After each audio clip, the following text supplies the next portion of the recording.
കണ്ണൂർ മൗണ്ടിൻ്റെ പ്രേക്ഷകർ, ഇന്ന് ഞാനിപ്പോൾ ഒരു റബ്ബർ തോട്ടത്തിലാണുള്ളത്. അപ്പോൾ നമുക്ക് നല്ല രീതിയിലുള്ള ഒരു ടാപ്പിങ്ങും അതായത് മോശമായ രീതിയിലുള്ള ഒരു ടാപ്പിങ്ങും ആണ് ഇന്ന് നമ്മൾ നോക്കാൻ പോകുന്നത്. അതായത് നമുക്ക് റബ്ബറിൽ മരുന്ന് തേച്ചിട്ടൊക്കെ പാലെടുക്കുന്നവരൊക്കെ ഉണ്ട്. അതായത് പരമാവധി ആ റബ്ബറിന് പാൽ ഊറ്റിയെടുക്കുന്ന ഒരു സംവിധാനമാണ് മരുന്ന് തേച്ചെടുക്കുന്നത്. അപ്പോൾ ഒരു കറക്റ്റ് ടാപ്പിങ് ഏത് രീതിയിലാണ് ചെയ്യുന്നതെന്നും അതുപോലെ തന്നെ മോശമായ രീതിയിൽ ചെയ്യുന്നതെന്നും, അതായത് എക്സ് മിലിറ്ററിക്കാരനായ രാജൻ വെള്ളോത്ത് നമ്മോടൊപ്പം കണ്ണൂർ മൗണ്ടിനോടൊപ്പം ചേരുന്നുണ്ട്. അപ്പോൾ അദ്ദേഹം നമുക്ക് പറഞ്ഞു തരും നല്ല രീതിയിലുള്ള ടാപ്പിങ്ങും, അതായത് കുറച്ച് വൾജറായിട്ടില്ല, അതായത് ഒരു മരത്തിനോടൊക്കെ തട്ടിച്ചിട്ടും ശ്രദ്ധയില്ലാത്ത ടാപ്പിംഗ് നമുക്ക് ഈ ഒരു വീഡിയോയിൽ കാണാം. ഈ ഒരു മരം ഇങ്ങനെ കാണുന്നുണ്ട്, നല്ല ഇത് ടാപ്പ് ചെയ്തൊരു ഭാഗമാണെന്നോ അല്ലേ?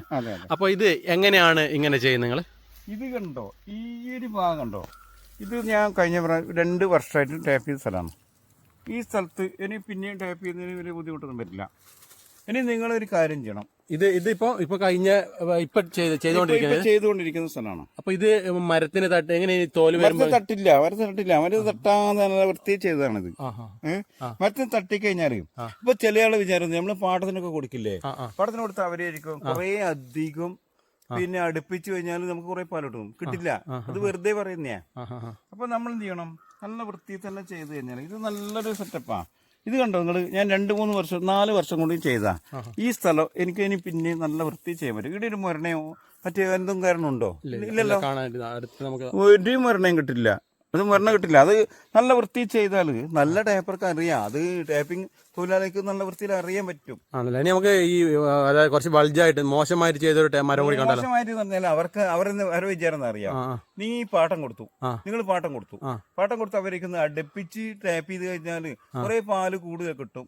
അതിനെ കൊണ്ട് ഒരു കാര്യമില്ല, അങ്ങനെയൊന്നും ചെയ്തിട്ട് കാര്യമില്ല. അത് വെറുതെ കുറച്ച് വെള്ളം പോലത്തെ ഒരു സാധനം വരും, അത്രേ ഉള്ളൂ. അല്ലാണ്ട് നമുക്ക് ഈ കുറച്ച് മോശമായ രീതിയിൽ ചെയ്തോന്ന് കാണാം. മോശമായി ചെയ്ത് ഞാൻ കാണിച്ചുതരാം എന്റെ അടുത്തിന്. ഇത് നമ്മൾ നേരത്തെ ഒരു ടാപ്പിങ്ങിന്റെ വേറെ അച്ഛൻ ഞാൻ കാണിച്ചു തന്നല്ലോ, അതുപോലെ തന്നെയാണ് ഇതും. ഇത് ടാപ്പിംഗ് അറിയാത്തൊരാൾ ടാപ്പ് ചെയ്ത സംവിധാനം. ഇത് പാട്ടത്തിന് കൊടുത്ത ഈ ചങ്ങായിക്ക് അവർ എറണാകുളത്തെ കണ്ടാണ് ജോലി.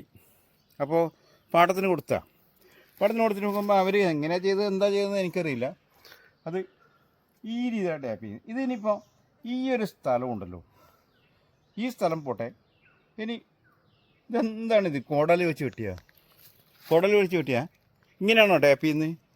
ഇത് ആർക്കാണ് കൊടുത്തത്? ആ പുള്ളിക്കാരൻ്റെ ഞാൻ ചോദിച്ചപ്പോൾ അയാൾക്ക് ഉത്തരവില്ല. നല്ല വൃത്തിയിൽ ടാപ്പ് ചെയ്യാൻ പറ്റുമല്ലോ. ഇത് കണ്ടോ, മൊത്തം ഉണ്ടല്ലോ. ഇത് കോടാലി വെച്ച് വെട്ടുന്നതല്ലേ ഏറ്റവും നല്ലത്. കോടാലി വെച്ച് വെട്ടിയാൽ ഇതിനേക്കാളും കൂടുതൽ പാൽ കിട്ടുമെന്ന് എനിക്ക് തോന്നുന്നു. ഇതൊക്കെയാണ് പ്രശ്നങ്ങൾ. ഇതെന്ന് ടാപ്പിങ് ചെയ്യാൻ അറിയാത്തതിൻ്റെ ഒരു കുഴപ്പമാണ്. ഇത് കണ്ടോ, ഇതെന്ന് പറഞ്ഞാൽ ഇങ്ങനെയൊന്നും ചെയ്യാൻ പാടില്ല. ഇത് പറഞ്ഞാൽ നല്ല വൃത്തിയിൽ തന്നെ ചെയ്യണം.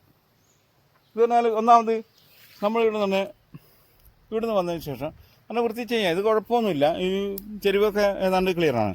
പക്ഷേ മൊത്തം മരത്തിൽ തട്ടിക്കുക, ഈ മരം ഏതാണ്ട് പോയി കഴിഞ്ഞു.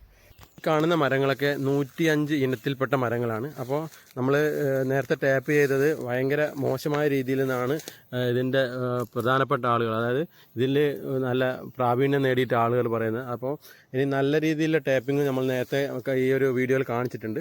അപ്പോൾ ഇതൊക്കെ 105 ഇനത്തിൽപ്പെട്ട മരങ്ങളാണ്. അപ്പോൾ നല്ല പാല് കിട്ടുന്ന മരങ്ങൾ തന്നെയാണ്. അപ്പോൾ ഇത് ഇനി ടാപ്പ് ചെയ്യുന്ന ഓരോ രീതികളാണ് ഇവിടെ പ്രശ്നങ്ങൾ. അപ്പോൾ മറ്റൊരു വീഡിയോ ആയിട്ട് വരുന്നവരേക്കും ബൈ.